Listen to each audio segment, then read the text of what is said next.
Hello friends, आप सभी लोगों का स्वागत है हमारे इंग्लिश करियर के में। जो आज का हमारा टॉपिक है वो मेटल से रिलेटेड होगा, धातु से।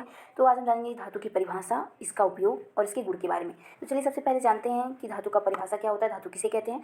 तो वे तत्व जो इलेक्ट्रॉन त्याग कर धनायन बनाने की प्रवृत्ति रखते हैं, यानी वे एलिमेंट जो इलेक्ट्रॉन लॉस करने की टेंडेंसी रखते हैं, उसे हम धातु कहते हैं, मेटल्स कहते हैं यानी।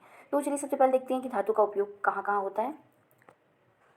तो जितने भी धातुएं होती हैं उनका अलग अलग उपयोग होता है। अब हम आगे जानेंगे फिजिकल प्रॉपर्टी ऑफ मेटल, यानी धातुओं के भौतिक गुण के बारे में। चलिए देखते हैं। धातुएं कमरे के ताप पर ठोस होती हैं, यानी जितने भी मेटल होते हैं वे रूम टेम्परेचर पर सॉलिड होते हैं, लेकिन मरकरी यानी पारा ये सिर्फ हमारा रूम टेम्परेचर पर लिक्विड होता है। ओके, और नेक्स्ट हम देखते हैं next physical property of metal.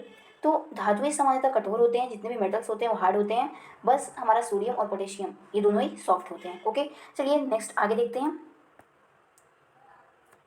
धातुएं उष्मा और विद्युत के सुचालक होते हैं, यानी मेटल्स हीट और इलेक्ट्रिसिटी के गुड कंडक्टर होते हैं। ओके, और अगला प्रॉपर्टी है कि जितने भी मेटल्स होते हैं वो डक्टाइल होते हैं। डक्टाइल कहने का मतलब ये हुआ कि धातुओं को हम पतले तारों में खींच सकते हैं। ओके, नेक्स्ट हमारा है धातुएं ध्वनि या अनुनादी होती हैं, यानी सोनरस होते हैं। सोनरस कहने का मतलब ये कि अर्थात जब ये किसी वस्तु से टकराती हैं तो ये ध्वनि उत्पन्न करती हैं। तो चलिए हम नेक्स्ट देखते हैं आगे धातुओं के रासायनिक गुण के बारे में, यानी केमिकल प्रॉपर्टी ऑफ मेटल। तो धातु या धातु से अभिक्रिया कर विभिन्न प्रकार की यौगिक का निर्माण करती है। नेक्स्ट है धातुएं ऑक्साइड से अभिक्रिया कर धातु ऑक्साइड बनाती है, यानी जितने मेटल्स होते हैं वो ऑक्सीजन से रिएक्ट करके मेटल ऑक्साइड बनाते हैं। तो चलिए कुछ इंपॉर्टेंट मेटल्स के बारे में डिस्कस करने वाले हैं। तो सबसे हल्की धातु में लिथियम आता है हमारा। तो चलिए लिथियम के बारे में कुछ इंपॉर्टेंट डिस्कस कर लेते हैं। तो चलिए देखते हैं। जो लिथियम का परमाणु संख्या होता है 3 होता है, और इसका द्रव्यमान संख्या 7 होता है, यानी इसका एटॉमिक नंबर 3 होता है और एटॉमिक मास 7 होता है। चलिए अब इसके बारे में और भी इंपॉर्टेंट जानकारी लेते हैं। लिथियम अपने कम घनत्व के कारण लिथियम बहुत ही हल्का होता है, और धातु होने के बावजूद भी हम इसे आसानी से चाकू से काट सकते हैं। ओके, यदि हम लिथियम को हवा में रखते हैं तो यह ऑक्सीजन से रिएक्ट करके आग पकड़ लेता है, इसलिए हम इसे लिथियम को तेल में डुबोकर रखते हैं। चलिए अब नेक्स्ट इसके बारे में हम जानेंगे कि लिथियम का यूज़ कहाँ होता है, इसका उपयोग कहाँ कहाँ किया जाता है। तो चलिए इसका प्रयोग देखते हैं। लिथियम का प्रयोग बैटरी, मोबाइल फ़ोन और लैपटॉप से लेकर इलेक्ट्रॉनिक कारों तक हर चीज़ में इसका उपयोग किया जाता है। और लिथियम विश्व में सबसे अधिक कहाँ पाया जाता है, तो लिथियम विश्व में सबसे अधिक ऑस्ट्रेलिया में पाया जाता है। अगर हम भारत की बात करें तो भारत के कर्नाटक राज्य में सबसे अधिक लिथियम पाया जाता है। ओके, चलिए नेक्स्ट क्वेश्चन की तरफ हम बढ़ते हैं। तो चलिए हमारा नेक्स्ट क्वेश्चन ये भी बहुत ही इंपॉर्टेंट है। कौन सी धातु तरल अवस्था में पाई जाती है? हमारा आंसर हो जाएगा पारा धातु हमारी तरल अवस्था में पाई जाती है। चलिए इसके बारे में कुछ इंपॉर्टेंट डिस्कस कर लेते हैं हम। पारा का जो हमारा चिन्ह होता है वो Hg होता है, इसे मरकरी भी बोलते हैं। और इसका जो परमाणु संख्या यानी एटॉमिक नंबर होता है वो मरकरी का 80 होता है, और द्रव्यमान संख्या यानी एटॉमिक मास इसका 200 होता है। चलिए इसके बारे में कुछ इंपॉर्टेंट डिस्कस कर लेते हैं हम। इससे रिलेटेड एक बहुत ही इंपॉर्टेंट क्वेश्चन पूछा जाता है कि किसे हम क्विक सिल्वर बोलते हैं, तो पारा को हम क्विक सिल्वर बोलते हैं। ओके, बहुत ही इंपॉर्टेंट क्वेश्चन था। नेक्स्ट इसमें और भी इंपॉर्टेंट है कि पारा आयरन व प्लेटिनम को छोड़कर सभी धातुओं के साथ मिश्र धातु बनाता है। ओके, अब हम जानेंगे कि मरकरी का प्रयोग कहाँ कहाँ होता है, यानी पारा का प्रयोग कहाँ कहाँ होता है। तो पारा का प्रयोग थर्मामीटर, बैरोमीटर, लैब ट्यूबलाइट में किया जाता है। ओके, ये आवर्त सारणी के समूह 12 में आता है तथा ये डी ब्लॉक में स्थित है। ओके, चलिए अब नेक्स्ट क्वेश्चन की तरफ हम बढ़ते हैं। तो चलिए हम आगे डिस्कस करने वाले हैं हीरा के बारे में, यानी डायमंड के बारे में। सबसे कठोर पदार्थ में हमारा हीरा आता है, बहुत ही इंपॉर्टेंट है। और हीरा हमारी पृथ्वी पर पाए जाने वाला सर्वाधिक कठोर पदार्थ भी होता है, और यह कीमती रत्नों की तरह प्रयुक्त होने वाला एक पत्थर है। यह हमारे नेचर में किम्बरलाइट स्टोन के रूप में पाया जाता है। बहुत इंपॉर्टेंट है कि हमारे नेचर में किस फॉर्म में पाया जाता है, तो किम्बरलाइट स्टोन के रूप में पाया जाता है। चलिए अब इसकी प्रॉपर्टी के बारे में हम जान लेते हैं। तो हीरा एक शुद्ध हीरा पारदर्शक व रंगीन ठोस होते हैं। ओके, चलिए नेक्स्ट हम देखते हैं।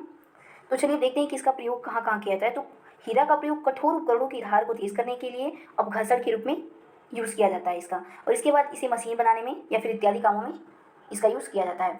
ओके, और एक इम्पॉर्टेंट और भी इसका उपयोग है, इसका उपयोग विद्युत प्रकाश में टंगस्टन तंतु के निर्माण में किया जाता है। ओके, चलिए अब नेक्स्ट क्वेश्चन की तरफ हम बढ़ते हैं।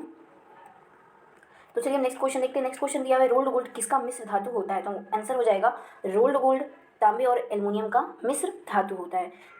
इसे हम स्वर्ण का कृत्रिम रूप भी कहते हैं। रोल्ड गोल्ड को हम स्वर्ण का कृत्रिम रूप भी कहते हैं।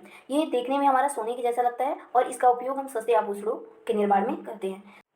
तो चलिए नेक्स्ट क्वेश्चन देखते हैं। नेक्स्ट क्वेश्चन है सबसे कठोर धातु कौन सी, ये भी इंपॉर्टेंट है। तो सबसे कठोर धातु हमारा प्लेटिनम है। तो चलिए इसके बारे में कुछ इंपॉर्टेंट डिस्कस कर देते हैं। प्लेटिनम का जो परमाणु भार होता है, एटॉमिक वेट होता है, यानी उसका 195 होता है, और परमाणु संख्या कितनी होती है, एटॉमिक नंबर तो 78 होती है।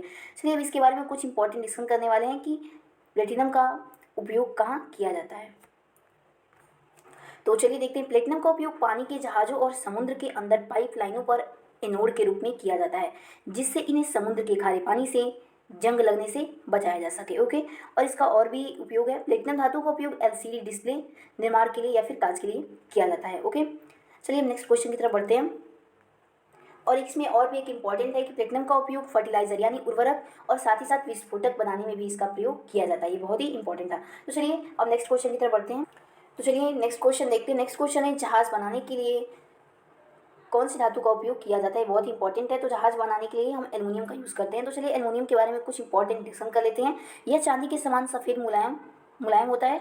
इसका जो परमाणु संख्या होता है 13 होता है, यानी एटॉमिक नंबर इसका 13 होता है। और द्रव्यमान संख्या यानी इसका एटॉमिक मास 27 होता है। और ये हमारे पी ब्लॉक में स्थित है। और ये बहुत इंपॉर्टेंट है कि जहाज बनाने के लिए उपयोग में लाया जाता है। चलिए इसके बारे में और भी इंपॉर्टेंट डिस्कशन करने वाले हैं कि एल्युमिनियम सबसे अधिक किस देश में पाया जाता है, कौन से देश में पाया जाता है। चीन, रूस और कनाडा में एल्युमिनियम अधिक मात्रा में पाया जाता है। ओके, और एल्युमिनियम का एक कॉमन यूज़ और भी होता है कि इसकी पतली पन्नी वर्क के रूप में मिठाइयों को सजावट या सिगरेट की पैकिंग में भी किया जाता है। चलिए नेक्स्ट क्वेश्चन की तरफ बढ़ते हैं। तो चलिए यहाँ पे नेक्स्ट क्वेश्चन दिया है, सबसे भारी धातु कौन सी है, ये भी इंपॉर्टेंट है। तो सबसे भारी धातु कौन सी होती है, तो ये ऑस्मियम होती है। चलिए इसके बारे में कुछ इंपॉर्टेंट डिस्कशन कर लेते हैं। तो चलिए देखते हैं कि इसका उपयोग कहाँ होता है। तो इस धातु का उपयोग सबसे कठोर मिश्र धातुओं को बनाने में होता है। ओके, तो चलिए फ्रेंड्स हम मिलते हैं अपने अगले वीडियो में। तब तक के लिए जय हिंद, जय भारत।